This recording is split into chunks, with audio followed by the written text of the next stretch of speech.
तुम्ही आता म्हणले की मी शिवसेनेचा आहे, मी शिवसेना स्टाईलने काम करणार. आम्ही जेव्हा ऑफिसमध्ये एंट्री केली, इथे पाहिलं की बाहेर सुद्धा सुजय विखे बीजेपीचे आहेत, बाहेर सुद्धा सुजय विखेंचे फोटो लावलेले आहेत, तिथे सुद्धा सुजय विखेंचे. नेमकं तुम्ही शिवसेना स्टाईलने काम करणार की विखे स्टाईलने काम करणार? नाही, मी विखे पाटलांना माझ्या राजकारणातलं दोन व्यक्ती मी दैवत मानतो. एक आदरणीय एकनाथराव शिंदे साहेब आणि आदरणीय राधाकृष्ण विखे पाटील साहेब. माझ्या ऑफिसमध्ये आलो, मोदी साहेबांचा सुद्धा फोटो आहे, फडणवीस साहेबांचा फोटो आहे, अजितदादा पवारांचा सुद्धा फोटो आहे. त्यामुळं माझ्या कार्यालयात मी केलेल्या उपकाराची जाण ठेवणारा माणूस आहे. माझ्यावरती विखे पाटील परिवाराचे उपकार आहे, संगमनेरच्या मायबाप जनतेचे उपकार आहे. तुम्ही बघितलं असेल, माझ्या ऑफिसमध्ये आलेल्या प्रत्येक माणसाला आस्तेवाईक चौकशी करून प्रत्येकाचं काम करून दिलं जातं.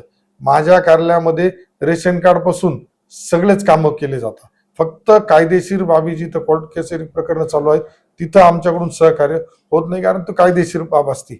तरी आम्ही ते समजून घेऊन ज्यांना वकिलाची गरज पडती ते वकील सुद्धा देण्याचं काम. त्यामुळं शिवसेना स्टाईल कशी असती ही महाराष्ट्राला माहिती आहे, पण शिवसेना स्टाईल ही अशी प्रत्येक ठिकाणी आम्ही दाखवत नाही.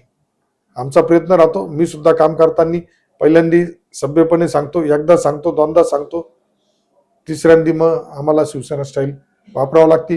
आजच मला त्या व्यापाऱ्या ज्याच्याबरोबर ती क्लिप झाली, ज्याला मी बोललो होतो, त्याच्या 2-3 नातेवाईकांचे फोन कालपासून मला चालू आहे. भाऊ, असं काही आमचा हे नव्हता. संगमनेरातील एक सचिन नावाचा कार्यकर्ता आहे, काँग्रेसच्या जवळ आहे, एका उद्योजकाच्या जवळ आहे सचिन, त्याचं आडनाव आहे मला माहिती. त्याला ती क्लिप पाठवली होती आम्ही म्हणे, आणि त्यांनी ती मुद्दामून व्हायरल केली म्हणे. आम्ही त्याच्यावरती पोलीस केस करणार. म्हणलं तुम्ही पोलीस केस करा, नाही तर त्याचा जाहीर सत्कार करा, तेव्हा त्याची मिरवणूक काढा. मला त्याच्याशी कर्तव्य नाही. तुमच्या क्लिपला मी उत्तर देण्यापेक्षा कार्यकर्त्यांच्या पाठीशी मी उभं राहणं हे मला योग्य वाटतं. आणि ज्यावेळेस हा प्रकार व्हायरल आहे, निश्चित येणाऱ्या पुढील कालावधीमध्ये शिरोड ऑटोमोबाईल जे आहे यांच्या शोरूम मध्ये झालेले गैरप्रकार, यांनी गाड्यांमध्ये केलेल्या छेडछाडी, गाड्यांचे बदललेले पार्ट, याच्यावरती संगमनेरातून मोठा उद्रेक येणाऱ्या कालावधीमध्ये तुम्हाला बघायला मिळेल.